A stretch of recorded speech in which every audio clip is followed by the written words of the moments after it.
Welcome to Advice Tech Live, take two. We had a few technical issues with our panel on getting the most out of your tech in your business. And so we're going to re-record that today because we don't want you to miss anything because we have a fantastic panel of experts who can help you think about how you can get more of the tech you're using in your business. There's a lot of talk about the silver bullet that's going to help you address all of the challenges in your business, but actually you're already using a lot of tech in your business probably, so how can you make the most of what you've already got? My panelists today, Sarah Lord, Chief Client Officer of Succession Wealth and current PFS President, Adrian Murphy, Financial Planner and CEO of Murphy Wealth, and Jennifer Ellis, Director of Wellington Wealth. Welcome. Thank you. Or should I say, welcome again. Perfect. So Sarah, if I could come to you first, could you introduce yourself and talk a little bit about how you see that end-to-end client journey and what technology you're using to support that within Succession Wealth? Yeah, hi everyone.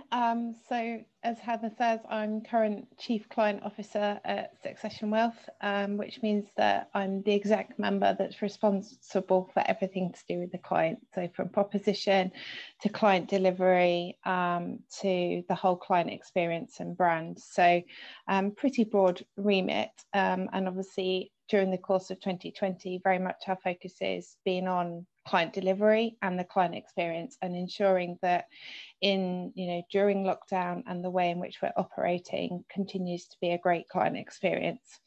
The main way in which we've really focused on that is making sure that we can continue to deliver to our clients and have the engagement with clients. And by that, I mean, obviously with lockdown, we haven't been able to do the face-to-face meetings. So one of the things that we really pivoted on very quickly was around how we use our kind of tech stack to give the best client experience and continue to do virtual meetings or pivot to doing virtual meetings rather than, just phone calls, shall we say, but try and have that face-to-face contact with our clients when they needed it most. So one of the things that we did was essentially make it really smooth for the client. So we had a number of solutions available to us in the business. So we have Teams, we have Zoom, we also have Lifesize, which not as many people use, but it does work well when you want to present a cash flow, for example. So kind of depending on the client need, we were looking at the technology that we could use to deliver that sort of virtual meeting. We also invested quite a lot of time and energy into training around how to deliver a professional virtual meeting.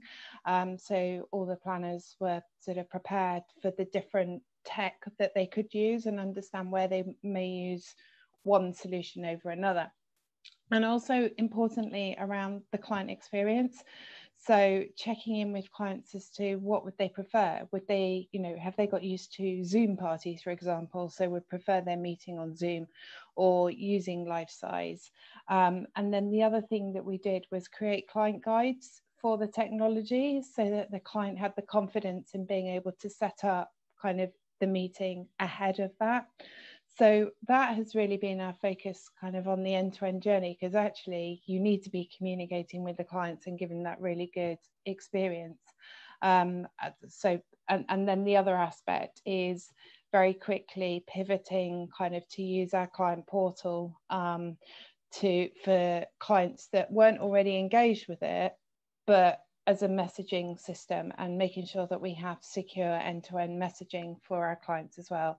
So if they didn't want the full access, making sure that there was still a means in which we could communicate with them. So that's really been our focus on kind of that real client experience, should we say, client journey. Great. Really good points around personalizing to the client's preference. So not just saying this is how we're doing it, but thinking about what's the best technology to use in the situation. I think that's really important. Training people on how to do it, because this is completely foreign, right? It's completely new to all of us. And it has changed really radically. I mean, I remember we were using House Party at the beginning of this. I can't remember the last time I used House Party, right? So it was all changing. We were trying different things, which is great fun, but figuring out how to use these things and what works best, and the importance of the client portal I think I hear that quite a bit. Adrian, if I can come to you next, and I have to plug, because I'm also another hat I wear as vice chair of the Schroders UK Platform Awards, and Murphy Wealth was the winner of the coveted Advisor Practice of the Year award, particularly recognizing use of technology, which I knew the outcome of the award when I invited you, which was before the ceremony. So there you go. So Adrian, if you could introduce yourself and talk a little bit about how you're using tech at Murphy Wealth. Absolutely. So Adrian Murphy, CEO of Murphy Wealth up in Glasgow, and yeah, it's been a really interesting journey over the last, it is almost 12 months now, and we made a very quick transition. We went quite early, looking at what was coming, no point in hanging about. We got our IT guys in, we bought a new laptop, we did the whole thing. We had to get a new server, actually, as it turns out. All these things, everybody at home, you start looking at your tech stack and how that works, and how you're going to communicate properly with clients, and knowing that you're going to need to be there for them more. We started using, we use Zoom, obviously, and we just, that part of it was seamless. Clients adapted to that. There wasn't even like a blip or a question. It was just I think because everybody was doing it with their family and that kind of thing, their friends. We typically in client meetings use PowerPoint on the big screen in the boardroom or in the other meeting rooms and stuff. But it doesn't work quite so well in terms of being engaged in the conversation with clients on Zoom, because it's like it takes up a chunk of the screen. Even if you move things around, it's still not ideal. And so we started looking at how can we get rid of PowerPoint and how can we turn that into a kind of pre-meeting document, send that to the client, and then we can talk around it. And we would what drives, sorry, I should have said all of this, is actually, I was doodling there as Sarah was talking. Our portal, which is powered by Money Info, has been a revelation in the last 12 months. That is now, that's now where all the documents go, messaging. We're starting to, for example, we did a survey using I can't remember the name of the software, but we put that on the portal. Well, we put it on email first, and we got really poor response, which we thought was unusual, where clients are engaged, or at least would like to think they are. And this is a sentiment survey. This isn't satisfaction survey. We were asking them how they were, not how we were doing. We wanted to ask them what was, if anything, if there's anything keeping you up at night. And we got some fantastic insights. Some people were doing well and they're not worried about their finances, but they're worried about family and friends. And there was a few, these are all anonymous, but there's a few folk that were quite obviously struggling. So we're just picking up the phone and phoning everybody, just saying, how are you doing? Is there anything more we can be doing for you? So the humble telephone is an incredibly powerful tool as well. But the portal, going back to that, everything is now funneled through that. We've now got DocuSign, finally, after asking for it for years. Only took a global pandemic, naming no names platforms. So that's, God, at the outset, that stuff was a nightmare, because we've continued to grow, take on lots of new clients. We've got lots of lovely new clients who we've never met, which is fantastic. So we've been able to do a really good job building relationships via Zoom. A bit like Sarah was saying, it's all good having the technology, but we can't get away from the human side of what we do. And we did, I'm a registered life planner with the Kinder Institute. We've had other members of the team start to go through that training. We brought in a firm from Glasgow who do relationship building, rainmaking program, and it's all about, and it's tailored to the virtual environment. So we did that early doors as well to kind of get the team all working really well, so that we were as effective as we could be. And then we at the same time, and it was kind of happy accident, we'd increased the frequency of our communications. And our communications typically around They're slightly different. They tend to focus on behaviours and emotions and some of the more obscure kind of financial concepts that in everyone's life, rather than investments and tax planning or whatever else we might do. We'd increase that to weekly. And actually that landed really well, and that served us well and our clients well as we went through the real ups and downs of kind of later on in the first half of last year. And I think that's reflected in the sentiment monitor, the results we got about people not really being worried about their finances. It was more personal stuff. So that was really interesting. And actually, what we've done, going back to the portal, we're now putting those comms through the portal because we get quite a high click-through rate, it's 50%. I was thinking, well, the nature of the firm, we're a small business, we have a very close relationship with all our clients. So if we put it through the portal, we get a much greater click-through rate as well, because it's not email.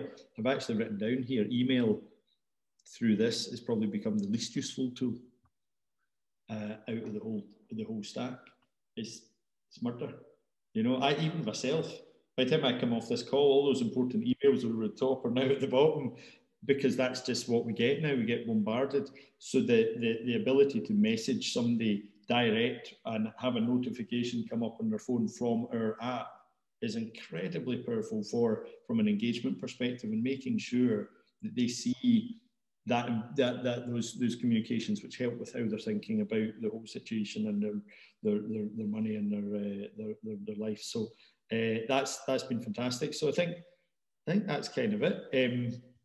They're the kind of main things. The only other piece that's been massively important, and again a happy accident that we started using this just pre-pandemic, is the Behavioural Insights tool from BIQ, which again has helped us better understand our clients' behavioural profiles and some of the decision making, some of the behaviours that drive their decision making.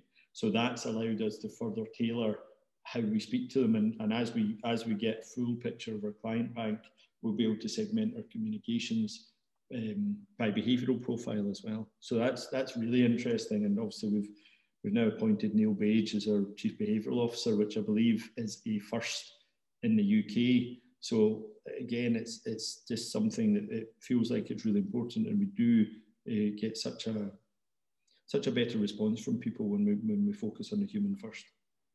Yeah, great.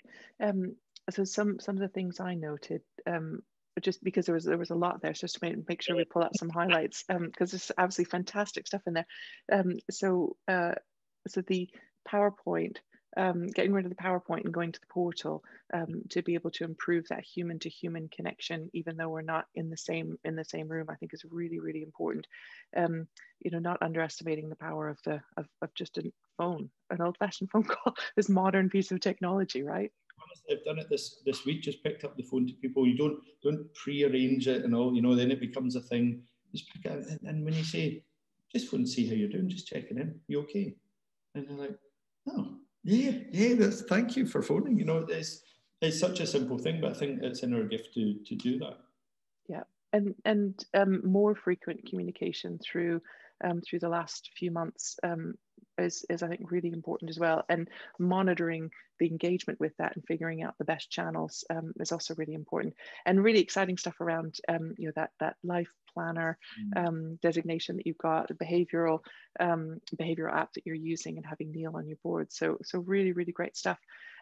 Jenny, if I can come to you next. Now, when I asked you to be part of this panel, it was just after you'd written a piece for New Model Advisor about the number of different systems that financial advice businesses are forced to use. You're not in control of the end-to-end client experience, and you cited some incredible numbers. I think it was high 20s or early 30s number of different systems that you'd have to use across all of your different clients. So can you introduce yourself and then talk a little bit about that work that you did, but also how you're dealing with that as an advice business? Yes, well, I'm Jennifer Ellis from Wellington Wealth, and I suppose I've always marvelled at the next big thing in terms of technology, from the Sony Walkman to today's smartphone. And I love learning about them, and you know, I can appreciate what they bring to my life, having lived part of my life without a smartphone. I suppose, like most, I stumbled into this industry to help my dad out for 4 weeks. And I think my exact phrase was, Dad, this is the dark ages here. And I wouldn't have said I was a techno geek, although my sister said I was. So when we set up the business with my sister in 2016, I had tried to tell her that we needed to have a tech first approach in mind, because it's easier to start from scratch than change an existing business. However, this was, in reality, was quite challenging, because you can only go as fast as your slowest client or your slowest member of staff, or indeed your slowest provider. So we found that despite mergers and takeovers in the provider space, we still had to open 42 different agencies. So it was a bit more than 20 you quoted there, but yeah, 42. And doing this was largely a paper-based exercise, and to be honest, was like pulling teeth. And I mean, today it's still not uncommon, and especially through lockdown, for a client's letter of authority to take 25 to 30 days to action. So it's really unacceptable in this day and age, and there must be a better solution. So providers are one of the biggest issues to an advisor business. And I think since 2008, they have you know, reviewed all their technology and changed technology. And we've seen a big shift in providers and you know, what they've done over the last few years. And certainly you can do things now that you could never do before. However, a lot of the risk and work has been pushed from their plate onto the advisor's plate, which, you know, really takes the advisor away from doing what they're there to do, and that's to be in front of clients. So you have to learn 42 different systems. And although some of them are on the same sort of technology, for instance, FNZ, quite a lot of the platforms use FNZ, but every single one of them has a different look and feel, depending on their marketing USP or their compliance department. So it's not as simple as just learning what FNZ does for you as an advisor, but you have to see the wee different nuances that every single provider has and how to do that. So as well as your own systems, your own DocuSign or Adobe Sign, your own IO, you've got all the different provider systems to learn. And really you have to, I suppose, divide up the duties within a business to be able to tackle all of them. Because some of them, you know, it's once in a blue moon that you actually have to go and speak to them. And then, you know, there's not the same support at the other end. So you can't just phone them and get someone at the other end of the line. There's normally a chat bot in between, and you can spend 30 minutes waiting on a chat bot before you're almost throwing the screen out the window before you speak to a human and actually get a response to what you're trying to do. So it's certainly not all plain sailing, and it sometimes feels like it's one step forward and 2 steps back with the technology on providers. But I mean, it certainly is the future, and we can, through collaboration, potentially build a much smoother process. But providers need to have the end client in mind whenever they're doing something. And I think that's the really important thing. And the same with advisors and whatever tech they employ, the end client is so important. Yeah, absolutely. I do feel like the client seems to get forgotten sometimes in all of this, and the human cost can be significant, because it could be somebody's, you know, I was talking to an advisor earlier this week, and it was a divorce, and it's just the emotional strain that's already happening for that person, and then just having to get delays and things being drawn out. It's you know, you're all dealing with it on a day-to-day basis. It's not insignificant. I didn't want to exaggerate when I said high 20s, early 30s. I was starting in mid 30s. I thought, no, it can't possibly be that high. And it was 42 agencies. That reality is amazing. And you're right, it is that shift of work to advisors from providers as they've changed their businesses. In terms of you know, who's doing this? There was a question in the chat at the event from Eileen about the hard work that has to go into building efficiencies, and how, you know, who's doing that work within your business, and where's that sitting? And are you seeing the makeup of your business changing because you have to have more people in data or operational roles? Is that changing sort of the makeup of who you have in the business? Sarah, can I start with you on that?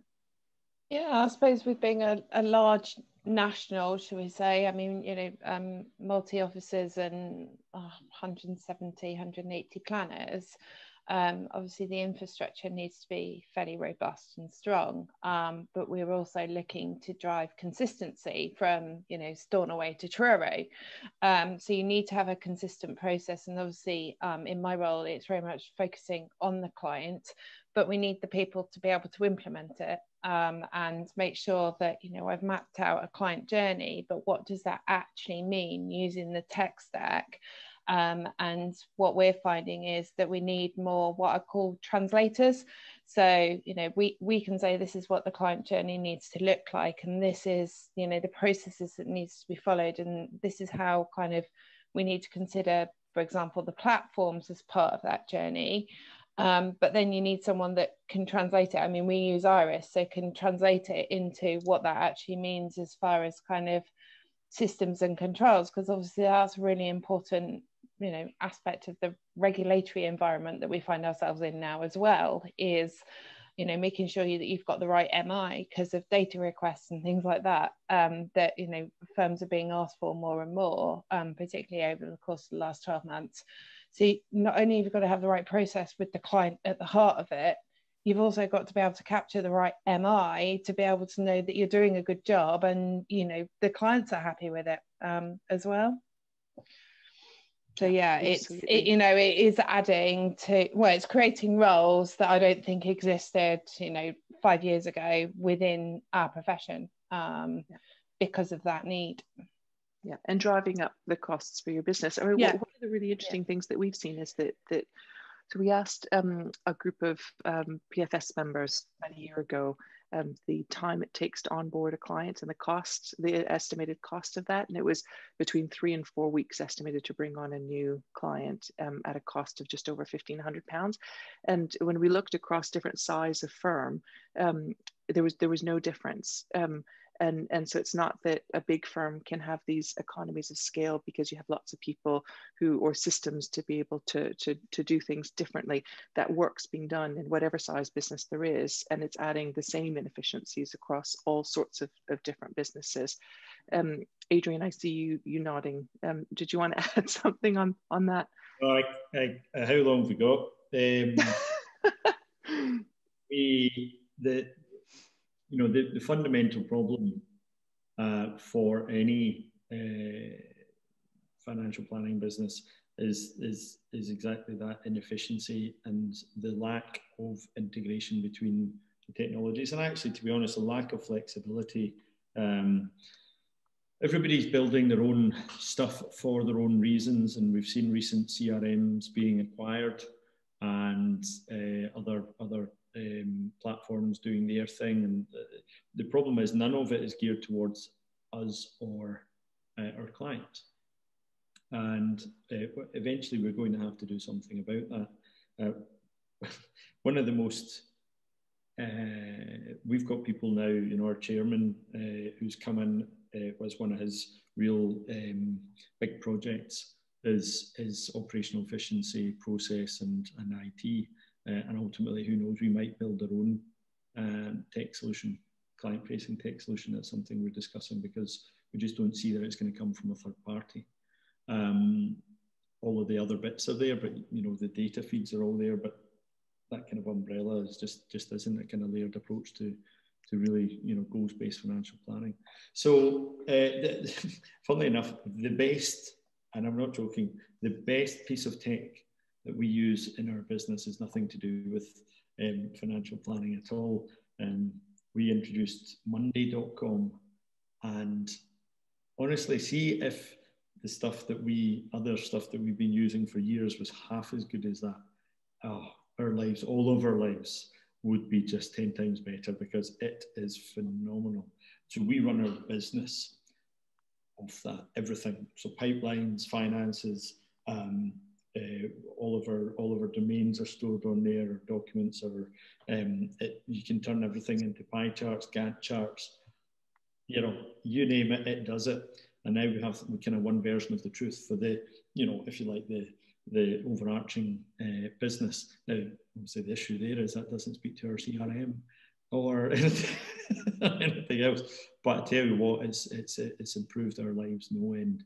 And I think that's where we have to start to look beyond the borders of our own profession, perhaps to seek out solutions that are maybe better than what we're being currently fed. Yeah, absolutely. I think at NextWealth we must be underutilizing Monday.com because because I haven't figured out to create any of those Gantt charts, pie charts. We need to get our people in Ops Director Fiona has turned this thing into just, it's a work of art. I'll share it with you. We'll get on as well. I'll show you. Perfect, great. Jenny, any advice for firms who are trying to make that more efficient or manage workflows internally? Because I know you've done a lot of work on that. Yeah, I mean, I think we're quite unusual, apart from being probably female and sisters as directors of a business in financial services.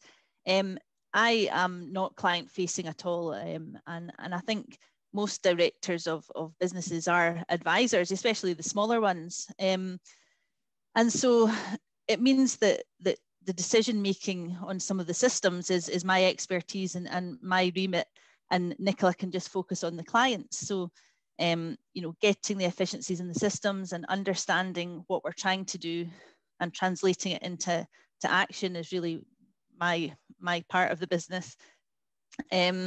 I think it is, people should really, you know, they need to employ maybe younger people with more tech skills, especially given the average age of financial advisors is still, you know, was it mid 50s to 60s?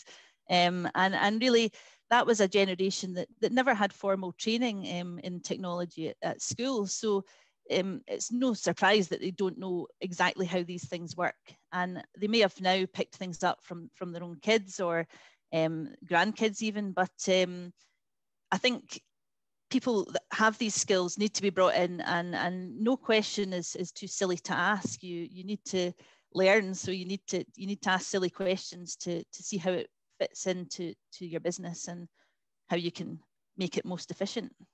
Yeah. And I think that example that you give of your role being focused on the operations is a great example of how financial advice business structures are changing and shifting, and the needs for different types of people within those businesses. If I can ask one last question just to wrap up, so closing remark from each of you. Thinking, so this is a question from Alistair in the chat about how do you see the tech you're using changing as we return to the office? And one of the things I'm really in particular interested in hearing about, there's been a lot of talk about the importance of the client portal over the last few months. Do you see that continuing to play a really important role in the relationship with the client? And how do you see the tech you're using changing? Can I go in reverse order this time? Sorry, Jenny, I should have given you warning I was going to do that. But if I come to you first, I'll just do reverse order around the screen. I suppose we are going to use a bit more video in what we're doing, and yes, that will involve our client portal. We use Money Info as well, but I think, you know, there's some developments coming in the Teleflow portal, for instance, and it's still about client engagement, but perhaps using video and explainers to get clients used to what they can do and the benefits to them of using a portal. Especially, I suppose, cybersecurity is a really important one. And that's a weak link in the chain, because all the training that you know we can do, clients don't get that same training. So we're the ones that have to educate if we're you know, giving them more tech to keep them safe and secure. And you know, emailing things is no longer an option, you know, unless it's completely encrypted. And some clients find it really tricky to even unencrypt emails. So the portal is much more user-friendly once they've got the app downloaded and they can log in. So yeah, video is probably one of the big things. We're hoping to use some, I suppose, artificial intelligence to use some of our processes that are just transactional to take the work out of that for us. So yeah, there's some lots of exciting things, and we've got ideas all the time. It's just the time to implement them with lots of client work going on. So great. Adrian, can I come to you next? Yeah, I think it's only going to increase our goal, if you like. The kind of big goal is to create an end-to-end digital client experience, you know, cradle to grave, with us doing the human bit in between. Because the client experience, doesn't matter who you are, it's still dead bitty and broken, and there's bits of paper, or at least DocuSign, and then somebody doesn't take it and they need a wet signature, and then it takes weeks to get information back, and all these things. So we're, you know, that's part of our bigger strategies to build that end-to-end experience, utilising some of the tools that are available. And even just now, you know, looking at how even the portal Money Info have developed their portal, it's fantastic. You can onboard clients through it and take them on a digital journey using content and video and all these things. So there's some really, really cool stuff that we will just build on. Because I think I was talking to somebody yesterday, and they were saying that the clients suddenly going to want to come into the office and, you know, drive into town, park the car, come up, and it's all very nice, and a nice coffee and all that, and I'm sure they love doing it. But the vast majority of the time, this will be more than enough. So if we can increase the other side of that, if they can engage with their financial plan digitally, and then we use this time much more wisely than perhaps we have in the past, I think that would be an amazing outcome. I think we're probably a couple of years away from that yet. Great. Sarah, can I come to you now, please? Yeah, and I mean, I would echo a lot of what Jennifer and Adrian have said so far. I mean, what we're talking about is very much, and I think really we need to be focusing on this as a profession too, kind of from the providers, the platforms and everything, but is making sure that we maintain that thinking around a digital first strategy is what I'm referring to.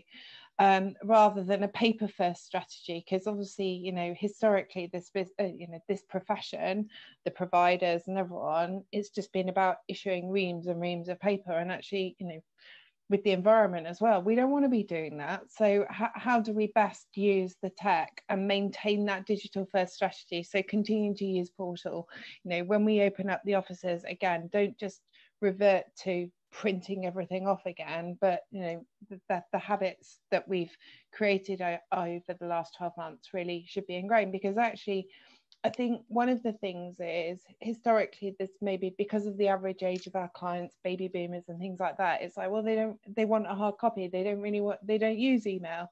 But actually we've found that, you know, most clients do use email, and if they didn't before, they do now. And not only that, to, you know, Adrian's point around the portal, they're very happy logging on for internet banking, so they're now very happy logging onto portal and seeing their finances there, and actually that's what they want. So I think in line with really what Adrian's saying is, I think very much clients are looking more for what I would call kind of a human driven but a technology enabled approach.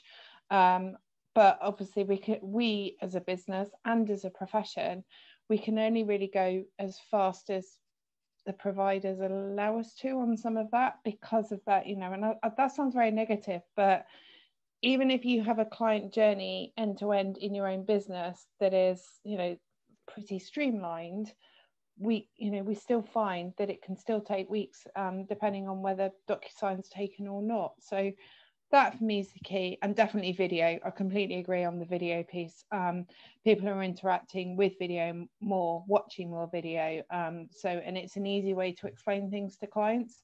And I think the final piece is how you make client reports more interactive. They've always been static documents, so, you know, a Word or a PDF type document, and making them more interactive and more interesting, more pictorial for a client to read is another focus of mine, because I think that's something as a profession we can get better at.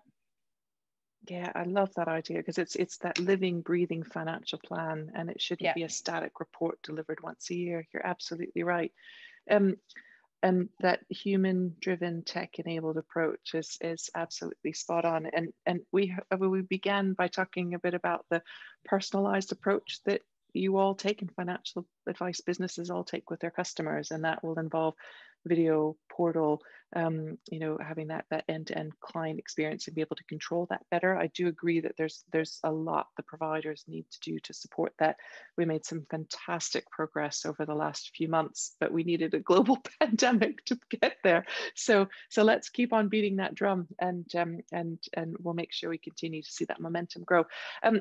Thank you to my fantastic panelists. Thank you for watching take 2 of our panel on making the best use of tech.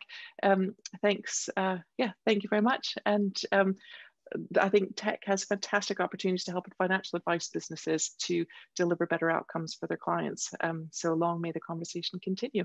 Thank you. Thanks, Heather. Thank you. Thank you.